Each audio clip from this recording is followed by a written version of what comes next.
we stand on guard for thee. The door be open. L'on ouvre les portes.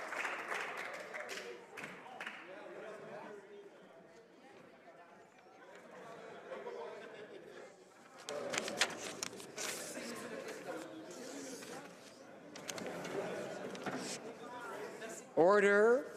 Alors, déclaration des députés, statements by members. L'honorable. The Honourable Member for Pierre Boucher, Les Patriotes Verchères.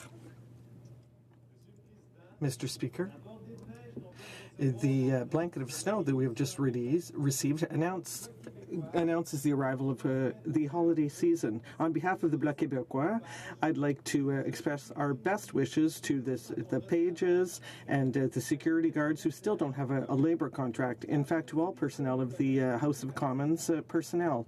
I'd like to wish the best to all my colleagues from all parties, and I hope that next year will allow us to work together in the best interests of Quebec. Also, I'd like to talk about our political staff who work in the shadows but very diligently for our fellow citizens. I'd also like to extend my best wishes to all Quebecers. We are here for you to defend your interests with no compromise and are a model of distinct society. We wish you an excellent time with your dear ones around delicious meals.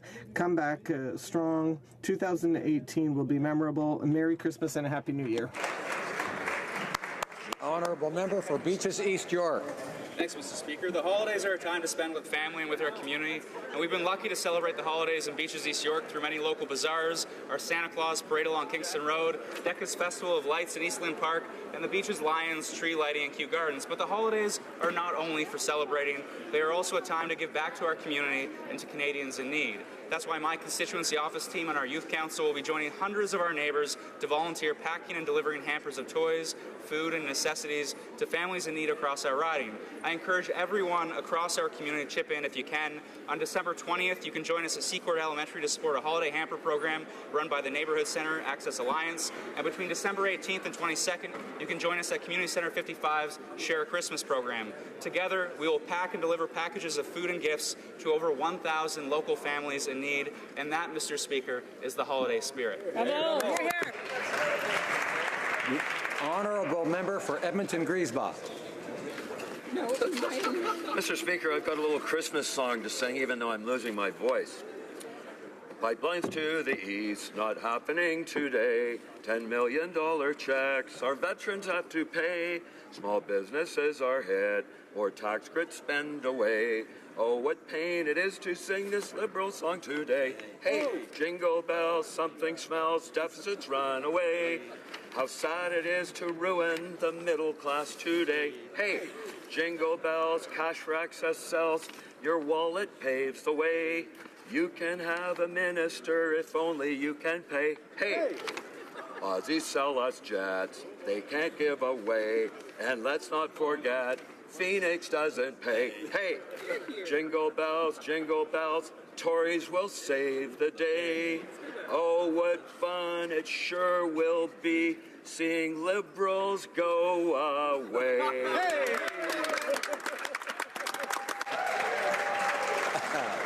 The Honourable Member, I think we're in for some humour today. The Honourable Member for Don Valley East. Mr. Speaker, December 13 marks the 81st birthday of His Highness Prince Karim Aga Khan. Since 1957, the Aga Khan has been deeply engaged in enhancing the quality of life of the most vulnerable populations while emphasizing the need to promote the rights of women and girls, respect the environment, and encourage peace, prosperity, and tolerance. The Aga Khan has invested over $500 million in Canada, including in the Global Centre for Pluralism in Ottawa, the Aga Khan Museum in Toronto, Ismaili Centres in Vancouver and Toronto, the Aga Khan Park in Toronto, and the Aga Khan Garden in Edmonton. Canada is grateful for these contributions, which enhances its ethos of pluralism. As we travel to different countries, we hear the resounding thanks to His Highness for making the lives of people better, safer, more just, and sustainable. Bon and Happy birthday, Your Highness. Christmas Happy Hanukkah and a Happy New Year to all. Bravo. L'honorable député du... The Honourable Member for Outremont. Speaker, I'd like to join with my wife Catherine and our family in wishing Chag Hanukkah Sameach to all those lighting menorahs this week in honor of the 8-day Jewish festival of Hanukkah. Une fête de lumière. A festival of light, Hanukkah reminds us that human beings can always spread hope despite the darkness and bring us toward a fairer world for all where we have the right to practice our religion. Full of light, Hanukkah reminds us of our ability as humans to cast light into the darkness and be a spark for change for a more compassionate world where we have a right to practice our religion. In the immortal words of beloved Canadian poet Leonard Cohen, forget your perfect offering. There is a crack in everything. That's how the light gets in. Thank you, Mr. Speaker. The Honourable Member for Parkdale High Park. Mr. Speaker, today is the 81st birthday of the Aga Khan, the spiritual leader of Ismaili Muslims worldwide. In 1972, the Aga Khan was pivotal in securing the safe arrival in Canada of thousands of Ugandan Asian refugees fleeing the dictatorship of Idi Amin, including my family. Over the decades, His Highness has greatly contributed to Canada's cultural fabric, opening Ottawa's Global Centre for Pluralism and the Aga Khan Museum in Toronto, the only Islamic art museum in North America. Internationally, his philanthropy through the Aga Khan Development Network has lifted thousands out of poverty and promoted critical issues like environmental protection and educating girls. In recognition of his lifetime achievements, in 2010, the Aga Khan received our country's highest recognition, honorary citizenship. It is with great pride that I stand before you as only the third Ismaili Canadian ever elected to this chamber, and I wish all Ismailis celebrating today Kushali Mubarak and convey best wishes to His Highness on his 81st birthday. Happy birthday, Hazrat Imam.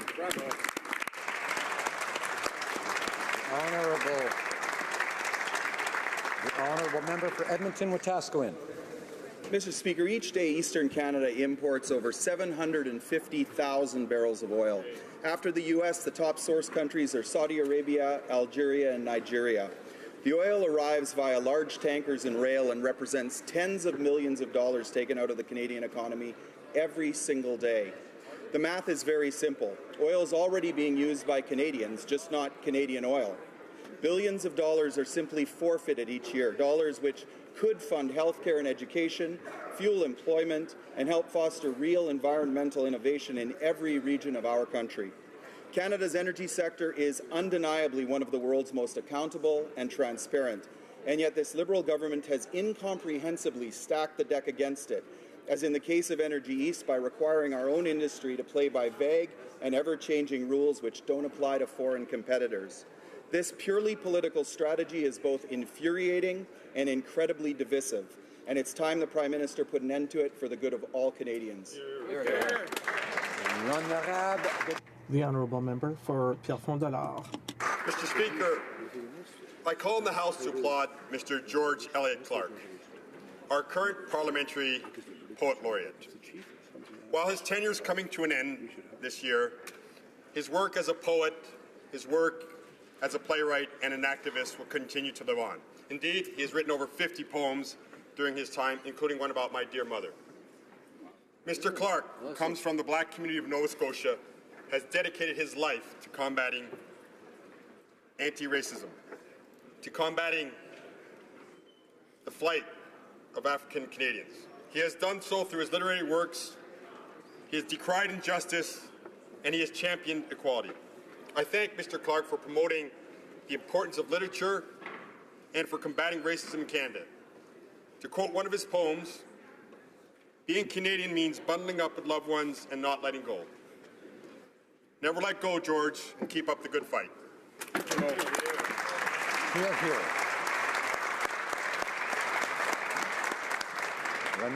The Honourable Member for Marc-Aurèle-Fortin.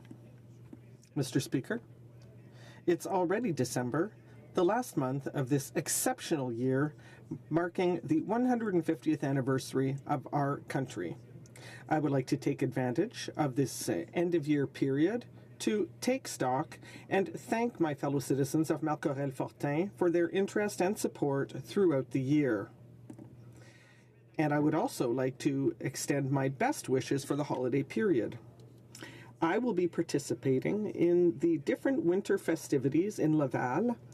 For example, the Manoir Thérèse Casgrain Festival on December 17th. 2017 was a landmark year for Laval residents, with federal investments to support families, to support job creation, and public transit. In closing, may I wish all of you serenity, health, and prosperity for the new year. And I'm eager to see you again in 2018. The honourable member for St. Albert, Edmonton. Mr. Speaker, last Saturday in Vancouver, pro-Palestinian demonstrators in a disgusting display of hate burned Israeli flags, made anti-Semitic slurs, and called for violence. Sadly, what happened in Vancouver is not an isolated incident. Indeed, recently there has been an uptick in anti-Israel demonstrations as well as acts of hate directed towards Jewish Canadians. This hate is being fueled on campus, online, and by the racist and anti-Semitic BDS movement. In light of what happened in Vancouver, the Prime Minister has a responsibility to speak out and send a clear message that acts of anti-Israel sentiment and acts of hate directed towards Jewish Canadians are completely unacceptable and have no place in an inclusive Canada.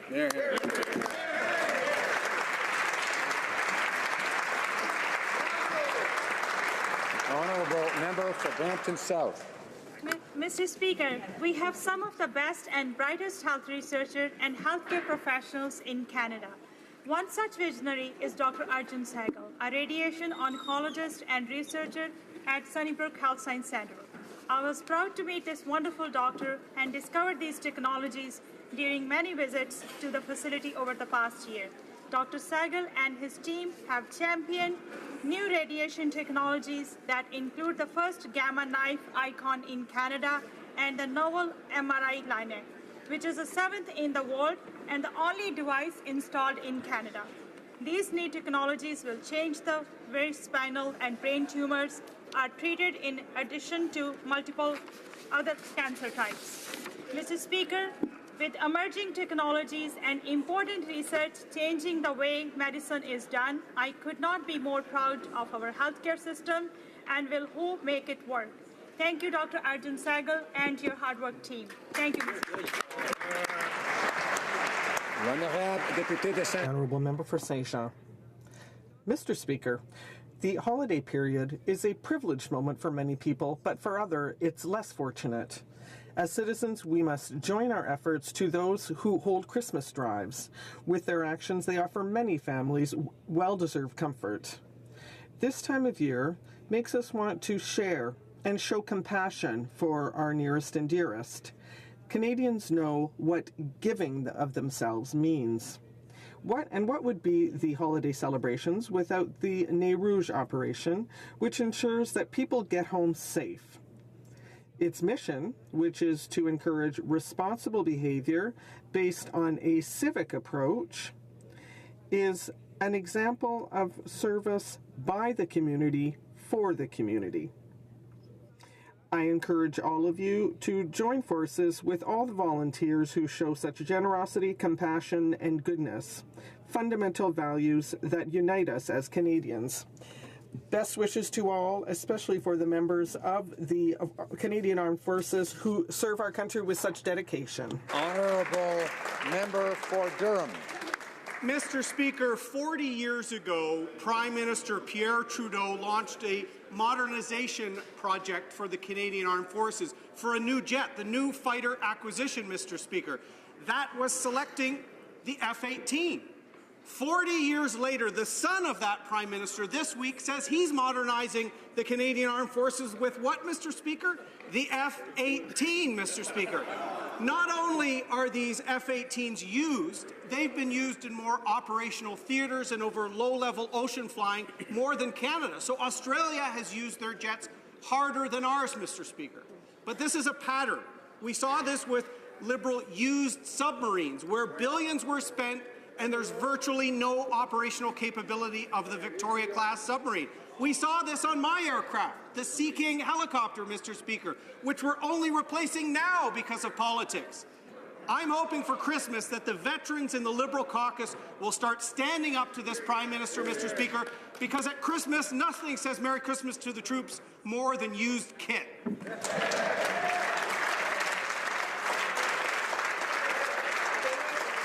The honourable member for Markham Thornhill.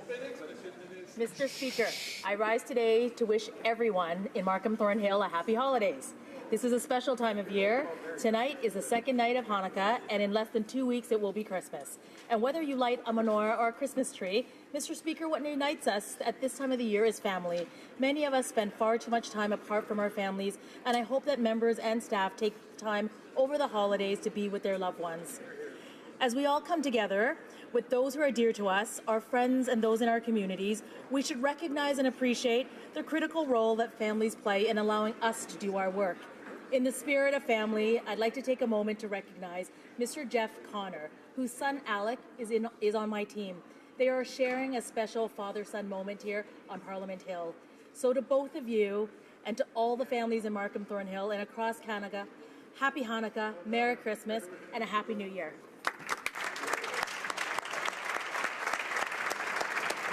Honourable member for Vancouver East. The call to mark December 17th as the International Day to End Violence Against Sex Workers began in 2003 as a memorial for the victims of the Green River Killer in Seattle. This annual Day of Remembrance serves to raise awareness about the high level of violence that sex workers face on a regular basis. The fact is, sex workers face assault, battery, rape, and murder on a regular basis, and yet there is this general attitude that violence against sex workers is somehow expected and therefore accepted. Surely we must agree that violence against anyone is not acceptable. Our current laws put sex workers at great risk of violence and deny them equal access to justice and police protection when they are the victims of crime. As we honor and remember the victims, we must also renew our commitment to end the violence by taking action to end the perpetration and the stigma associated with sex workers.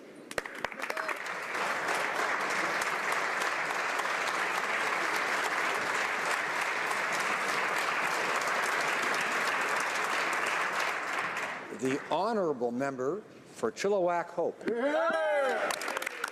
Mr. Speaker, 'twas 12 days before Christmas, almost time to head home, but first we'll endure that Kate Bretner's poem. But before he gets up and makes fun of us Tories, we get to stand up and tell our Christmas story.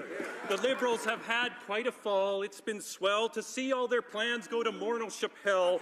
They went after our farmers and small business owners while protecting their assets and their wealthy friend donors. And they sometimes forget, because it's easy to do when you're counting your villas. Is it 1, 3, or 2? There've been some big changes for us around here. We have a new leader, and for us it is clear that he's younger and taller, more virile and sharper than the current PM, and he smiles more than Harper. He works hard for our party, starts each day before dawn, and the best part of all is he keeps his shirt on.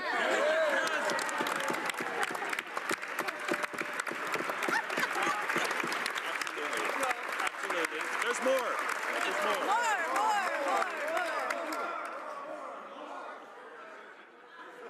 He has no Mercedes, no fortune, no nannies, but he's such a nice man. He connects with the grannies. Yes, in 2019, it will be quite a fight, but till then, Merry Christmas, and to all, a safe flight. Yay!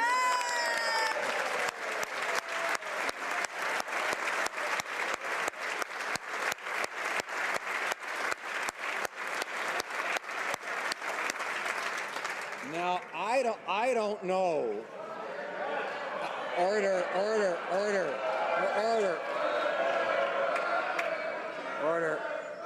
I don't know how the honourable member for Chilliwack Hope knew who the next speaker would be but the honourable member for Cape Breton-Canso.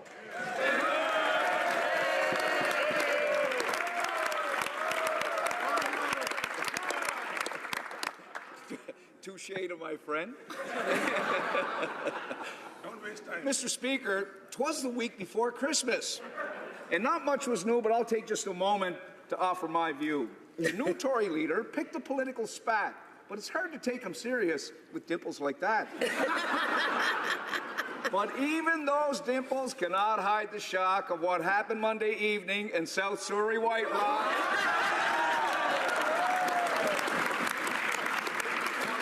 The Dippers believe their savior's been sent. He's bumped up their polling to 16%. To the new leader, here's a challenge to meet. It would be sweet to compete with Jagmeet for a seat. The Bloc were once strong, but find themselves in a quandary. Break up the country, they couldn't separate their own laundry.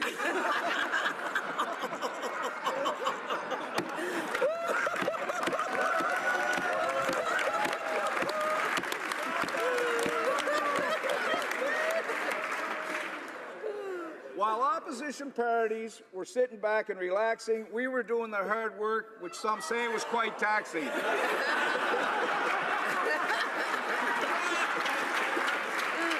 Housing and poverty, so much progress has been made. Take, for example, international trade. Because as much as we love trade with North Carolina, opportunities abound in places like China. Hey! And if the current view of NAFTA is forced to be dealt, I'll hang mistletoe off the back of my belt.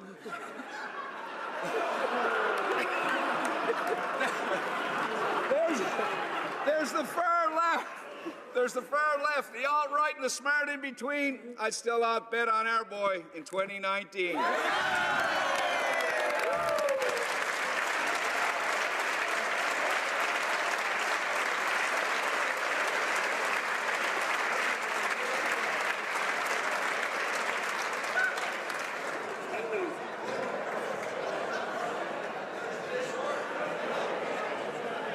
And he told me he'd be 8 seconds over. While the House is in such a good mood, let me add my own best wishes for a Merry Christmas, Happy Hanukkah, a safe, healthy, and Happy New Year.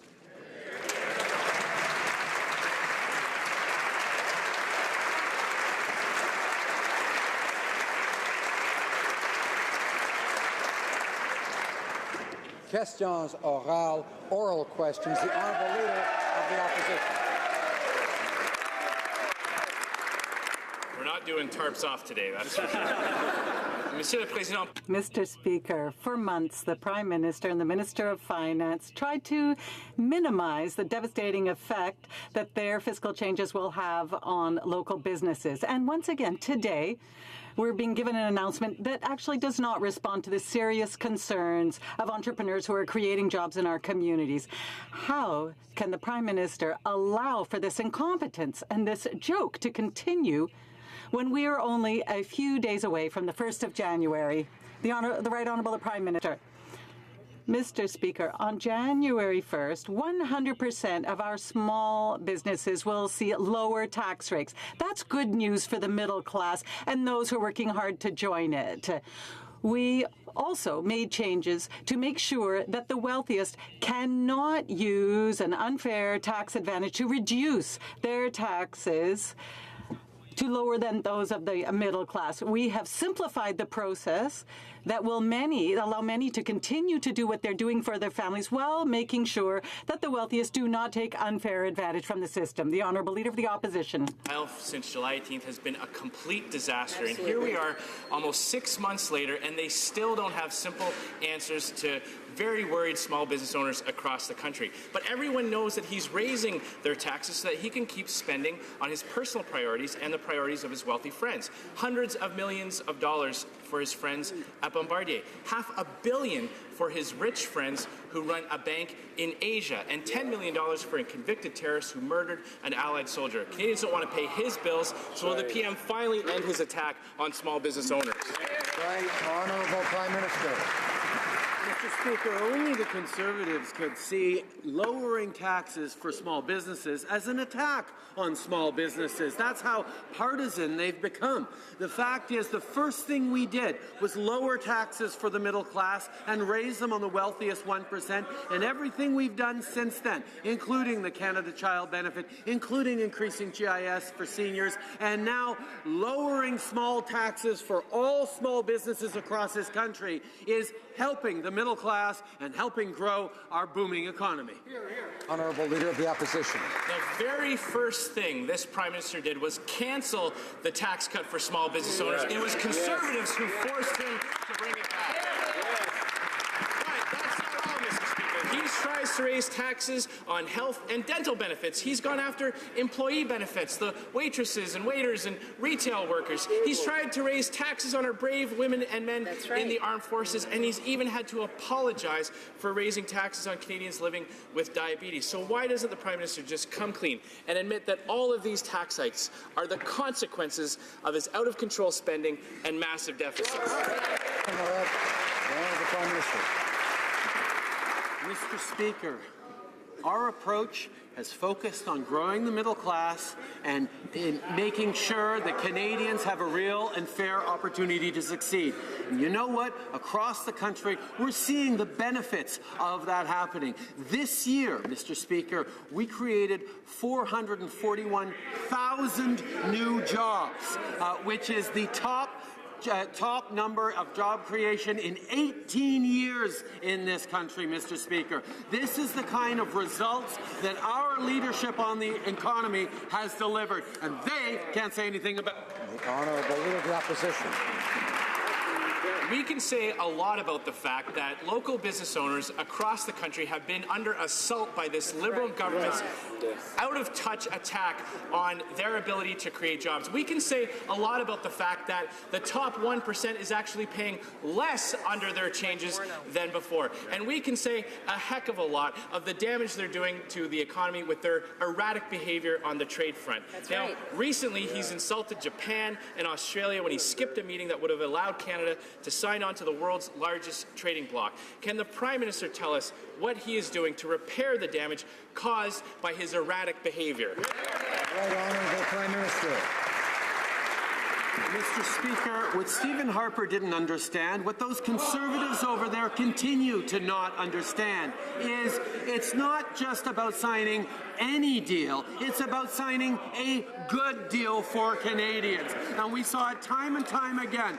They're just in a rush to try and sign anything to get along, but we know that no deal is better than a bad deal, and we will always stand up for Canadian interests, unlike those Conservatives. Honourable Leader of the Opposition. Mr. Speaker, it's not only Australia and Japan who are upset with the Prime Minister over his bizarre actions in Asia. So can the Prime Minister assure us that his recent behavior in China, his begging for a free trade agreement at all costs, in that he hasn't compromised our position at the NAFTA negotiating table and the millions of jobs that exist today that depend on free trade between Canada, the United States, and Mexico? Honourable Prime Minister. Mr. Speaker, the Conservatives demonstrate they still don't understand anything about getting a good trade deal for Canadians. Wherever we go around the world, we will be demanding a good deal for Canada. We're not going to follow the Conservative Harper doctrine of any deal and capitulation as a trade strategy. We are going to demand good outcomes for Canadians, good outcomes on the environment, on labour issues, on a broad range of issues, because that's what Canadians elected us to do. The Honourable Member for Rimouski-Neigette-Témiscouata, Basque. Mr. Speaker, when Parliament chooses a new Ethics and Conflict of Interest Commissioner, all parties must be consulted. That's a legal obligation. But we were not. We only received one letter and one name.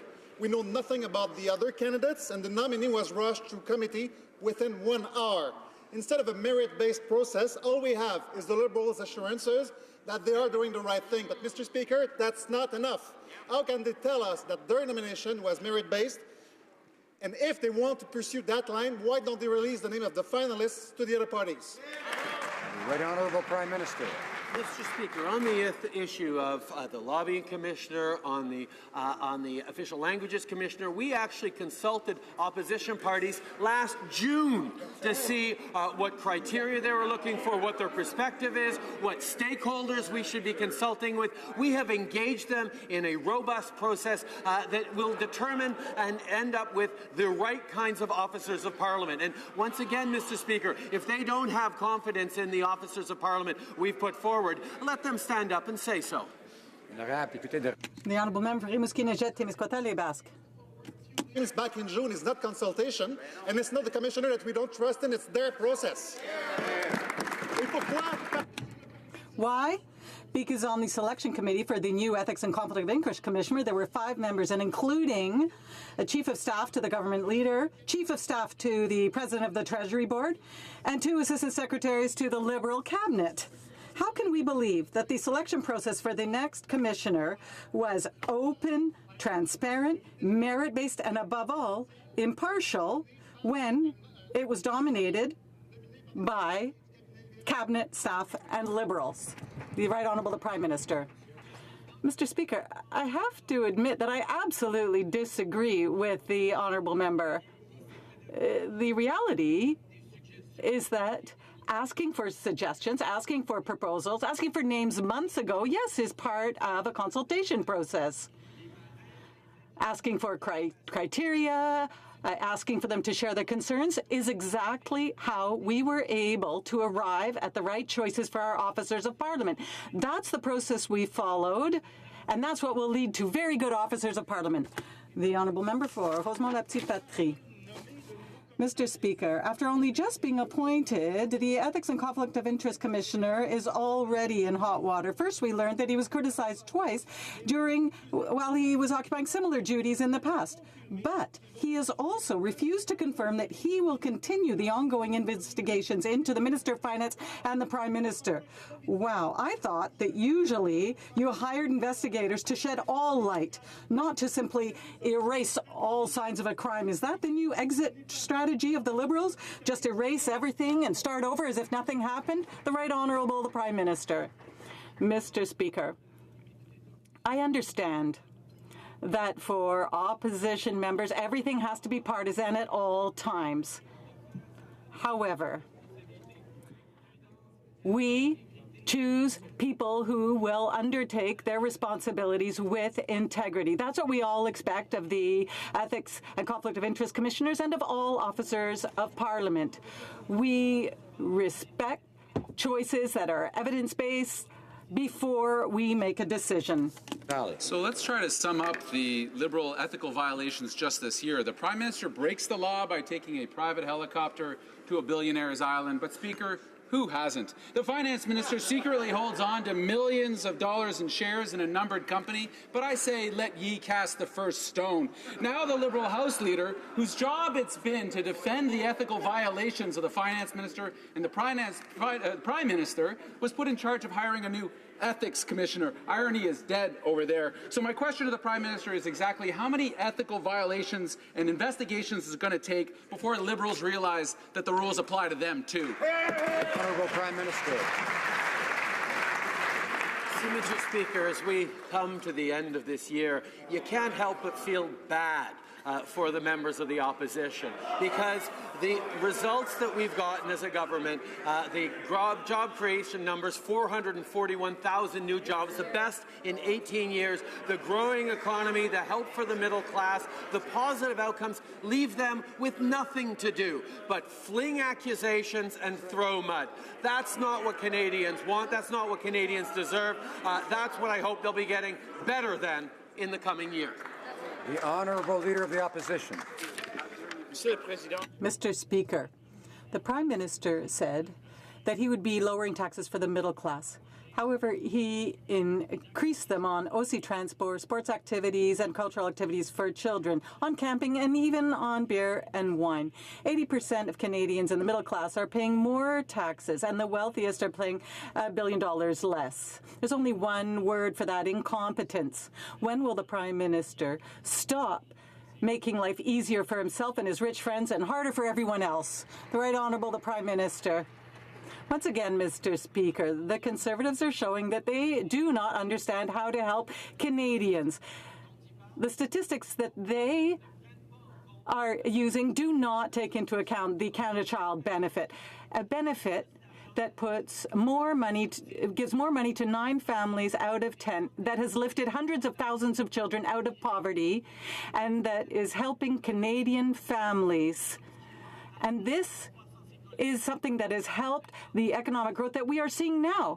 They would have simply preferred to continue with their old benefit that was giving money to millionaires every month. But we're giving it to families that need it the most. I'm a Leader of the Opposition. Rich millionaire friends who are getting the benefits from this government's policy. But the incompetence extends to so many other areas. Now, it's been 2 years, and the Prime Minister has broken 2 promises, a key to his campaign. First, he said he would run modest deficits. Now we know his out-of-control spending is costing taxpayers over $100 billion. Second, he said he'd balance the budget in 2019. And now his government is telling us that they don't even know when the date is that the budget will be balanced. So, if the Prime Minister can't even read a balance sheet, how can Canadians have any confidence in anything else he's doing? Right Honourable Prime Minister. Mr. Speaker, in order to chase their goal of balancing the budgets at all costs, they created the Phoenix fiasco. They nickeled and dimed our veterans. They've continued to cut services for Canadians across the board. We made a different decision that they did. We told Canadians that we would run deficits so that we could grow the economy and put more money in the pockets of Canadians who needed it. That's exactly what we've done, Mr. Speaker, and that is working for Canadians. Order. The Honourable Leader of the Opposition. Let's talk about Phoenix, Mr. Speaker. Let's talk about the Liberal decision to ignore a third-party report that said that the system wasn't ready, and they rushed ahead for political reasons. It was their choice to press the start button. They've had 2 years to fix it, Mr. Speaker. 2 years, and they have done nothing. Meanwhile, families across the country are suffering because of their lack of action and their incompetence. When will the Prime Minister take responsibility for his decision and stop trying to blame other people? The Right Honourable Prime Minister. Mr. Speaker, the member opposite just actually laid it out. The problem was that they had fired 700 people in order to book the savings that they were counting on, so they could magically balance the budget just in time for the election to try and save their skins on their terrible economic performance of the past 10 years. We did not create the Phoenix problem, Mr. Speaker, but we're going to fix it.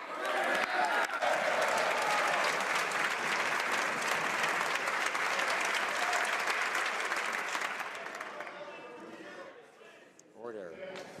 The Honourable Leader of the Opposition. Order. They started the Phoenix program before it was ready, ignoring the advice of a third-party report. They've had 2 years to fix it, and nobody believes that they're going to do anything about it. It's going to take a Conservative government to clean up their mess on this file. The incompetence is everywhere, Mr. Speaker.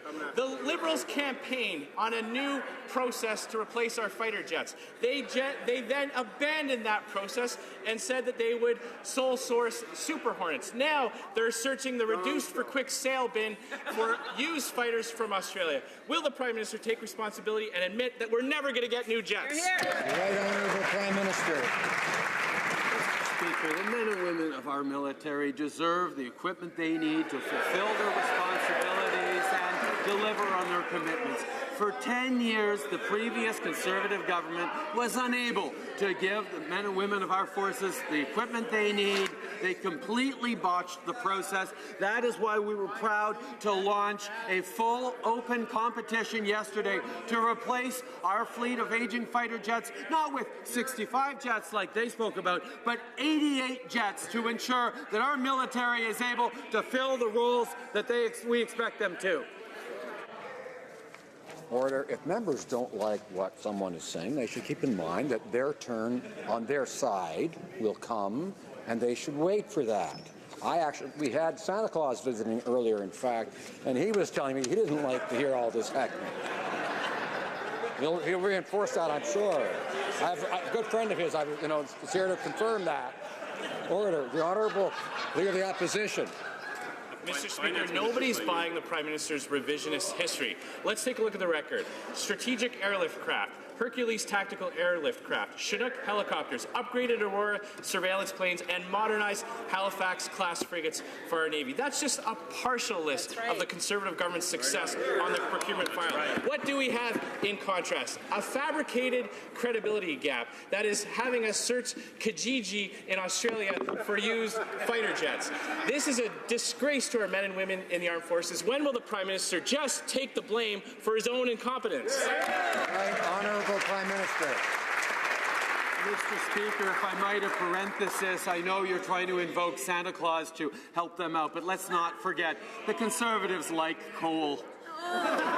Mr. Speaker, we take very seriously the responsibility we have to ensure that the men and women of our armed forces actually have the opportunity to do their jobs safely and with the right equipment. We take that extremely seriously after, for 10 years, the Conservatives botched the process. Well, Leader of the Opposition. They've been taking it seriously for 2 years, Mr. Speaker, and nothing's happened. Maybe it's time they start taking it super seriously, and we might actually get some results. Mr. Speaker, the incompetence extends even further. Canadian veterans are in limbo amid a backlog of applications for disability benefits. Now, I know the Prime Minister's going to get up 2 years into his mandate and try to find other people to blame, but let's remember this is happening under his watch, a direct result from his decisions. So when will the Prime Minister stop blaming others and stand with our brave men and women in uniform? Honourable Prime Minister. Over the past 2 years, Mr. Speaker, we have invested in hundreds of millions of dollars for veterans. We have improved the benefits that they receive. We have reopened veteran service offices that were closed. We are ensuring that we live up to the sacred obligation we owe to our veterans and to their families. This is work we take very seriously, Mr. Speaker, and it is work we are delivering on. The Honourable Member for Jonquière. Mr. Speaker, according to the dictionary, the definition of the word consultation is the following: act of consulting, asking for their opinion. Sending a letter with the name of one candidate is not consulting. That's imposing. Giving 1 hour to the Ethics Committee to consider the candidate for the position of Ethics Commissioner is not allowing open discussion, it's restricting discussion. If the Liberals had truly wanted to consult the opposition, why did they wait till the very last minute to do this? Right Honourable the Prime Minister.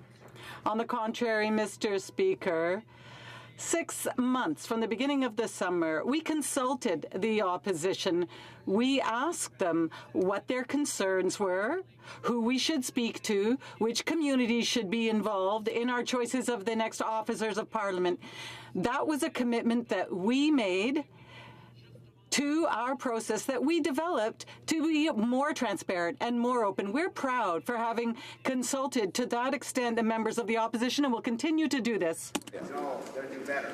Let's be clear here, Mr. Speaker. It's not like the Liberals don't know what consultation with other parties looks like. They did consult the opposition before appointing the Supreme Court justice recently, but they consistently fail to consult on appointments for officers of Parliament. These watchdogs don't work for Liberals. They work for all of Parliament, and we represent all Canadians. So when will the Prime Minister drop his tired talking points, keep the promise to be open and accountable, and commit right now to follow the right process, the legal process, for these appointments? The Honourable Prime Minister.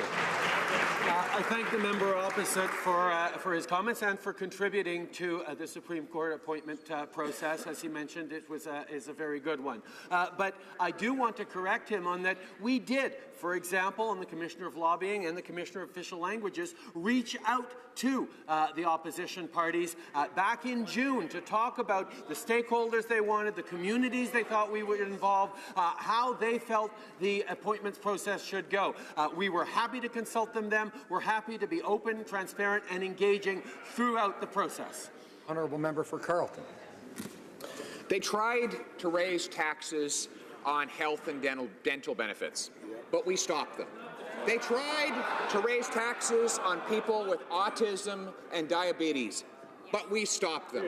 They're trying to raise taxes on our family farmers and local businesses, and we continue to stop them.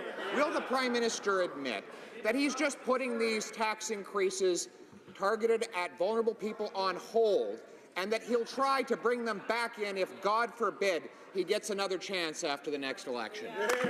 Right Honourable Prime Minister. Mr. Speaker, we lowered taxes on the middle class and raised them on the wealthiest 1%, and they tried to stop us. We brought in a Canada Child benefit that gives more money to 9 out of 10 Canadian families and lifts hundreds of thousands of kids out of poverty, and they tried to stop us. We moved forward in increasing the guaranteed income supplement for our most vulnerable elderly seniors, and they tried to stop us. And we moved forward on strengthening the CPP for future generations. They tried to stop us.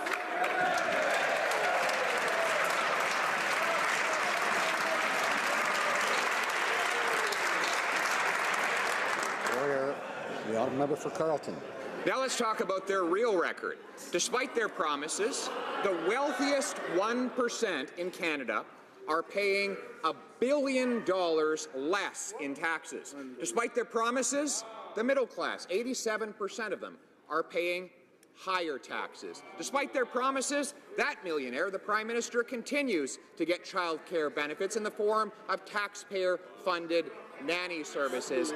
And their wealthiest friends continue to stash away their money in tax havens that this government has done nothing to address. When will they admit that this is a government by the rich, of the rich, and for the rich? Honourable Prime Minister. Mr. Speaker, once again, in their pursuit of endless partisanship, the Conservatives follow think tanks that do not include the whole picture. The stats they're quoting now don't actually include the Canada Child benefit, and I can understand why, because they campaigned against our Canada Child benefit, which gave more money to 9 out of 10 Canadian families and lifted hundreds of thousands of kids out of poverty, because they wanted to continue with their benefits that send child benefit checks to millionaire families. I don't think that's fair. Canadians didn't think that's fair, and that's why we're delivering on what we committed to Canadians to do.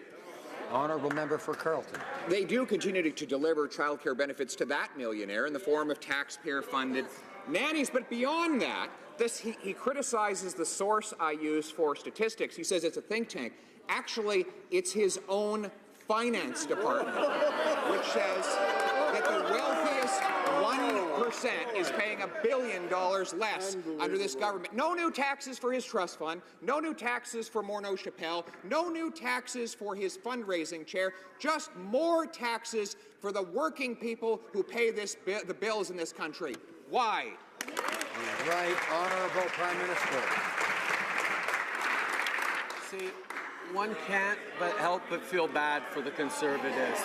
They're resorting to flailing around with personal attacks because we have created over 441,000 new jobs over these past 12 months. That's an 18-year record for the Canadian government, Mr. Speaker. We are delivering the fastest growth rate in the G7. We are delivering on low unemployment and benefits to Canadians that are making a real and tangible difference in their lives. All they have left is groundless personal attacks. Well, member for Carleton.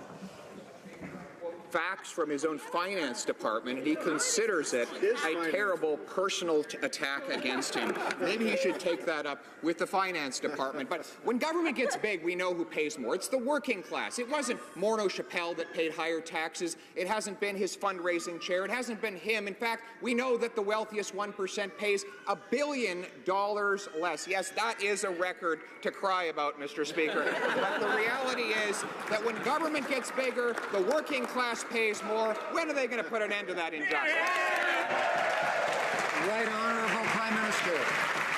Mr. Speaker, once again, the first thing we did was lower taxes for the middle class and raise them on the wealthiest 1%. And this summer, when we said we were going to be lowering taxes for small businesses and making sure that wealthy Canadians are no longer encouraged to use Canadian-controlled private corporations to pay lower tax rates than middle-class Canadians, these Conservatives went on the warpath, scared everyone across the country, and are now sheepish that we are lowering lowering taxes on small businesses as of January 1st, and they can do nothing but give personal attacks.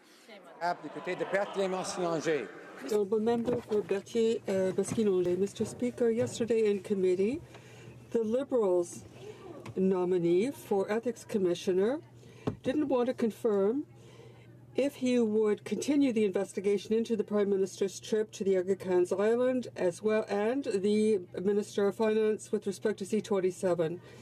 These investigations are important for Canadians and for our democracies.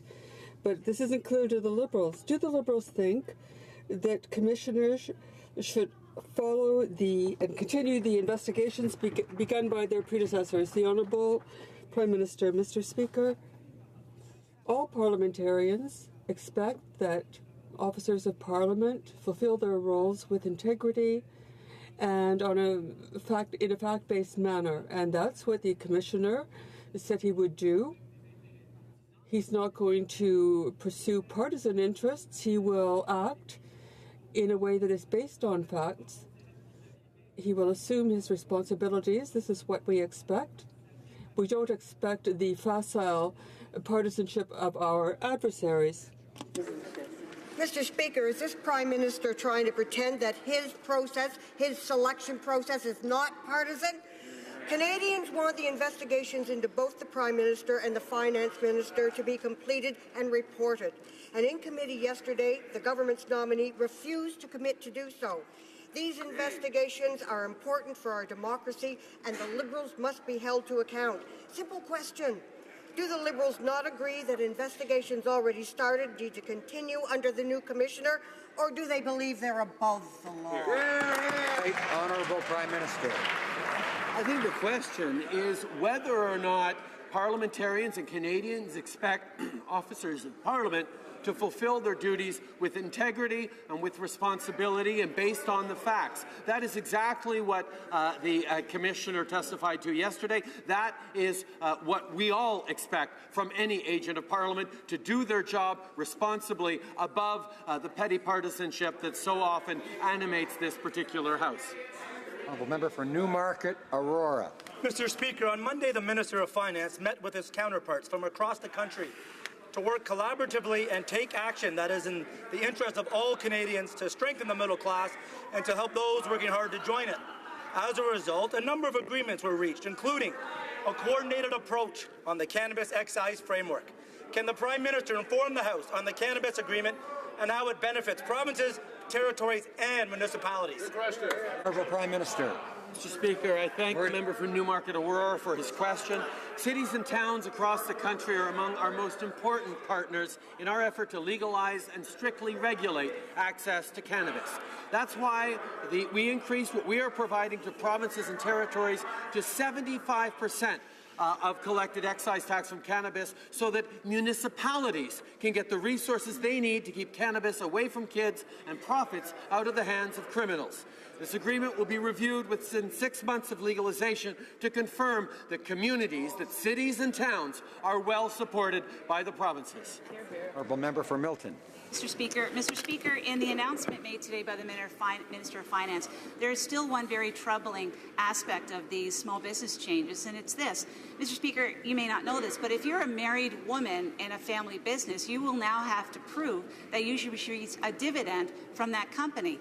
If you're a divorced woman, however, it is assumed you will receive that dividend from the same company. So, Mr. Speaker, from one feminist to another, how is that fair? Right, Honourable Prime Minister. Mr. Speaker, on January 1st, we are lowering small business taxes for 100% of small businesses across this country. There are 3% of small businesses, of Canada-controlled private corporations, that use income sprinkling, and of that 3%, many will be able to continue under recently clarified rules that apply. Those who are trying to use income sprinkling as a way of avoiding paying their fair share of taxes no longer will be able to. That is what Canadians expect of this government when we make the tax system fair, and that's what we're delivering on. Member for Milton. Mr. Speaker, I've been accused on the other side of not understanding arithmetic, so I think I'll help the Prime Minister on this one. 3% of small businesses is 45,000 small businesses in this country who in the next 2.5 weeks will have to understand these rule changes and then implement corporate structure changes to their own businesses in order to be able to be on the right side of the CRA. And then the CRA will test to determine if it's reasonable what they're doing. This does not help anyone in this country. Will they withdraw these tax rules? Honourable Prime Minister. Mr. Speaker, on January 1st, small businesses will be paying lower taxes because we are dropping the small business tax rate. For those Canadian-controlled private corporations that do use income sprinkling, they will have the entirety of 2018 to determine how to give out dividends, and then they will have a few more months after that to prepare their taxes. We are giving plenty of time to businesses to ensure that they are able to continue to do things that matter to their businesses. Alors, l'honorable député de Richmond. The honourable member for Richmond-Athabasca. Mr. Speaker, let's look at the facts. Let's look at the record of our finance minister. He's bringing in a tax reform that will tax small business even more. He was fined by the ethics commissioner because he forgot to declare a company that owned a villa in France, that he didn't put his shares in a blind trust, that he sold $10 million worth of shares before he tabled measures that he himself decided on. He tabled Bill C-27, which increased the worth of his shares in a family company. What is the Prime Minister waiting for to fire him? The Right Honourable Prime Minister. I understand why the members across the way are engaged in personal attacks, because their record is something, but ours is very positive. Over 600,000 jobs created, Mr. Speaker. This is an 18-year-old record. Further, we are delivering economic growth, the strongest economic growth in the G7, and we are helping Canadian families to succeed after 10 years of a Conservative government which couldn't help families the way it should have. The honourable member. Well, I think that the first responsibility of a finance minister is to manage Canadians' finances, Canadians' money. But let's look at the facts on the ground. A deficit of more than $20 billion. This will be something that will weigh on your children and grandchildren. No plan for a balanced budget. That's the reality, Mr. Speaker.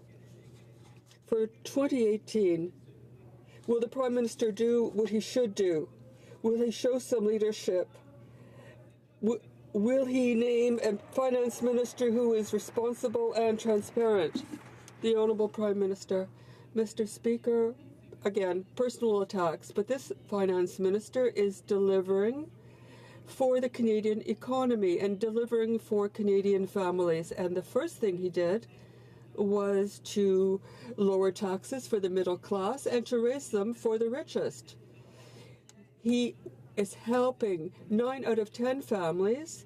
He's getting hundreds of thousands of children, lifting them out of poverty. He is not sending checks to millionaire families the way the previous government did. He's helping Canadians. This week, Liberals again excluded the Native Women's Association of Canada from high-level provincial, federal, territorial meetings. And it's not the first time. Indigenous women were shut out of First Minister's meetings in October, March, and last December. NWAC wasn't even invited to a reconciliation meeting with the Prime Minister. We need diversity of voices, and leaving women out means you only get half the wisdom. So how can this so-called feminist Prime Minister call this reconciliation when he keeps blocking Indigenous women's voices? Right Honourable Prime Minister. Mr. Speaker, that is simply not true. We've continually worked with Indigenous women's organizations and Indigenous groups across this country to ensure that all voices, youth, elder, women's, survivors of residential schools, are heard in every possible forum. We know that the work of reconciliation needs to involve everyone, and not just Indigenous people and the government, but non-Indigenous Canadians as well. That is the work we are doing. That is what we take so seriously and what we are focused on as we build a brighter future that includes everyone in this country's success. Honorable député d'Abitibi, James Nunavut. The honourable member for Bay James Nunavut, EU. To court to interference by government lawyers. The Liberals have been fighting those survivors for years by covering up documents, by forcing them to find witnesses to verify evidence, and now they want them to pay for the court costs. Mr. Speaker, this is a re-victimization of survivors who have suffered horrific levels of abuse. When will this government commit to real partnership with survivors? Because if you ask me, Mr. Speaker, this does not seem like a real partnership. Honourable Prime Minister. Mr. Speaker, we must never allow this dark and painful chapter of our history to be forgotten. We're encouraging all survivors to share their stories and documents with the National Centre for Truth and Reconciliation. Where an individual requests it, our government is willing to absolutely waive privilege and encourages all other entities to do exactly the same. We remain committed to bringing closure to this system. Honourable Member for Lethbridge. Mr. Speaker, when the wife of a Canadian soldier with severe PTSD went to the Minister of Persons with Disabilities, she was told, "You married him, he's your responsibility." When a young mom and cancer survivor asked why this government continued to deny her benefits, the minister compared her question to the old question, "When did you stop beating your wife?" And to a thalidomide survivor, this same minister quipped that everybody in Canada has a sob story. My question for the Prime Minister is simple. Do these comments reflect the position of his government? Hear, hear. Honourable Prime Minister. Mr. Speaker, the Minister has responded to these allegations. He's working right now on important accessibility legislation for helping every person with disabilities in this country. When he was Minister of Veterans Affairs, he delivered on our commitment to increase the caregiver recognition benefit and reopened offices across the country which Conservatives shuttered. He will continue to be a strong advocate for persons with disabilities and, of course, for his constituents in Calgary Centre. The honourable member for Beauport-Côte-de-Beaupré et d'Orléans-Charlevoix. The Minister of Sport and Disabled Canadians doesn't have what it takes to be a minister. A minister should be someone who listens to people and is empathetic. He clearly didn't understand this with his inappropriate conduct and his condescending words to certain citizens, including Ms. Kim Davis. What's worse is that the minister ordered his staff to publicly humiliate Ms. Davis. Does the Prime Minister approve of the actions of his minister? Right Honourable Prime Minister. The minister has responded to these allegations.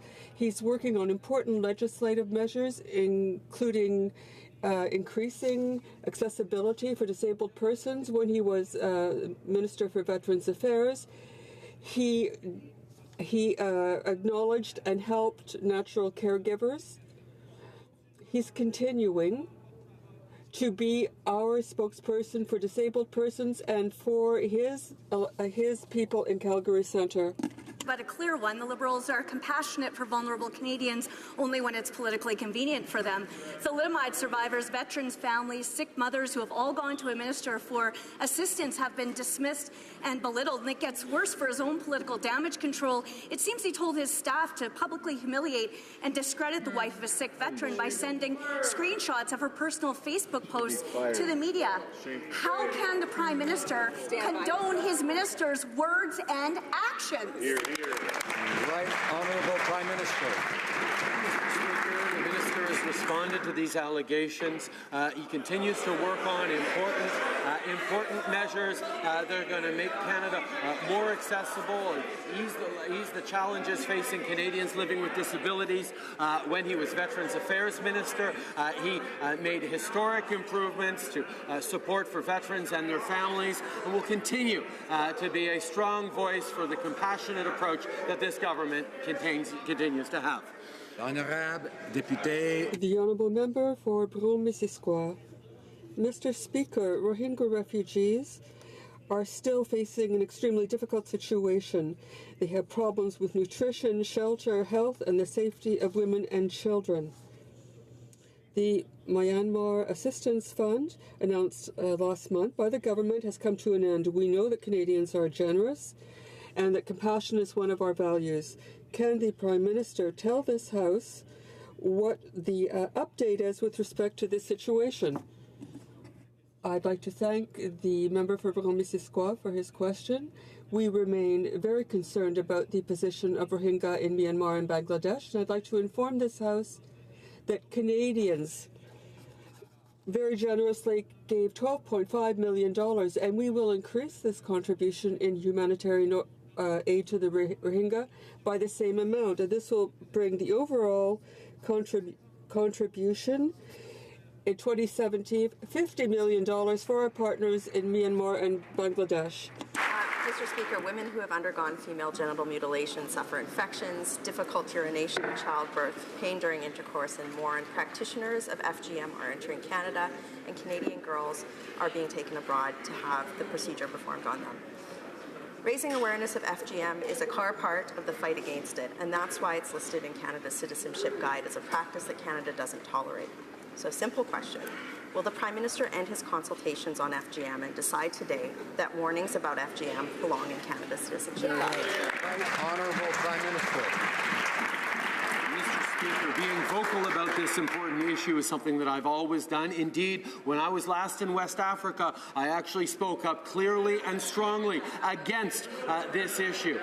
In regards to the Citizenship Guide, we are pleased to take recommendations and suggestions from all Canadians, including members of the opposition, and I can assure you that we will be very clear about this issue because, Mr. Speaker, this isn't an issue for partisanship. This is an issue upon which we are all united. The Honourable Député de Salaberry-sur-Roi. The Honourable Member for Salaberry-sur-Roi. The Catherine Spirit will cost taxpayers $24.1 million. Most of this money will go to the company which created this trash heap. What's worse is the government hasn't provided for penalties for non-compliance with the date of dismantlement. And to top it off, this same company was fined for non-compliance with Quebec's environmental legislation. And now it is facing a class action suit of $10 million. How does this government intend to impose stringent environmental legislation, and why hasn't it fined them for their tardiness? The Right Honourable Prime Minister. Mr. Speaker, our government intends to protect the safety of Canadians. We hope that the Catherine Spirit will clean up its act and move its environmental damage in a very transparent way. We want there to be a complete dismantlement of Catherine Spirit. We will be monitoring what is going on, and we will be monitoring things as they progress. Mr. Speaker, during her testimony to the House of Commons Standing Committee on Industry, Science and Technology, the Minister of Science told the committee when she was at G7 in Italy, Canada is viewed as a beacon for science around the world.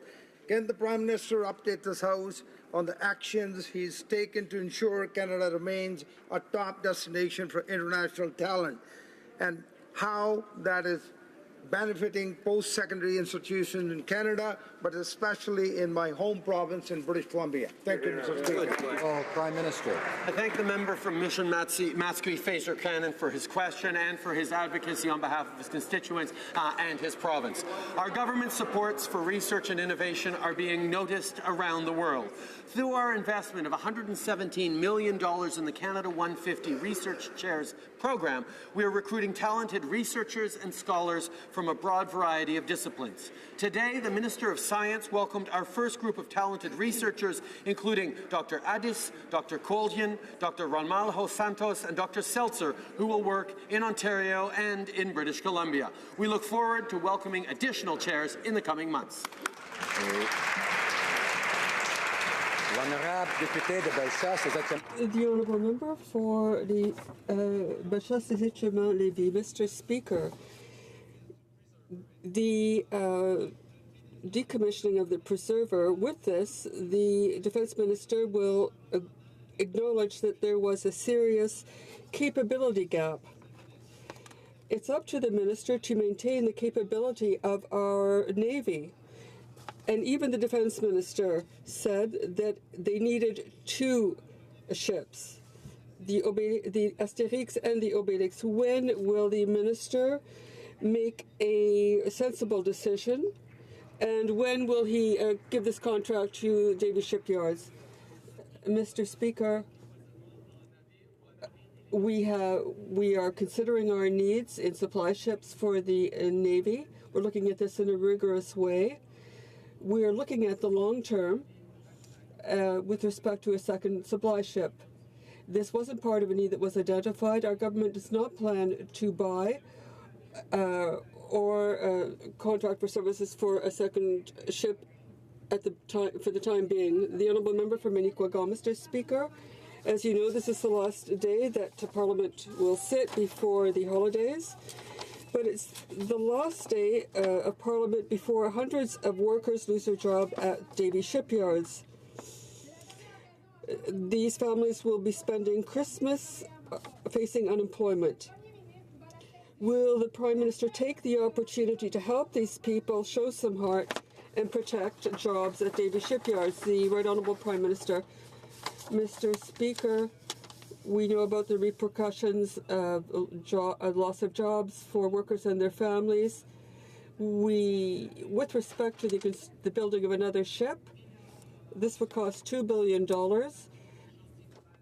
and there is a competition between various shipyards. So please allow me to say to everyone, Merry Christmas, Happy Holidays.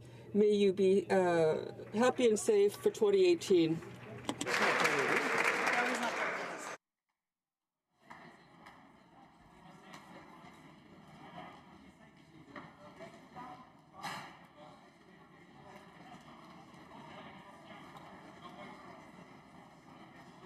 OK, un appel au point of order.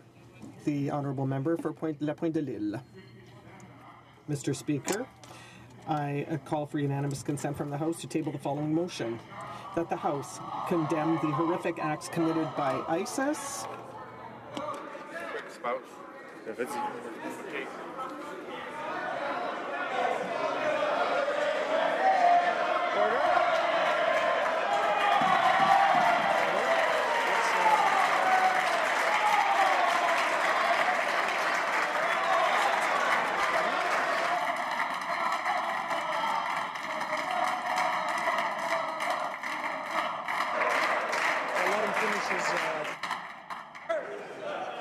Order. L'honorable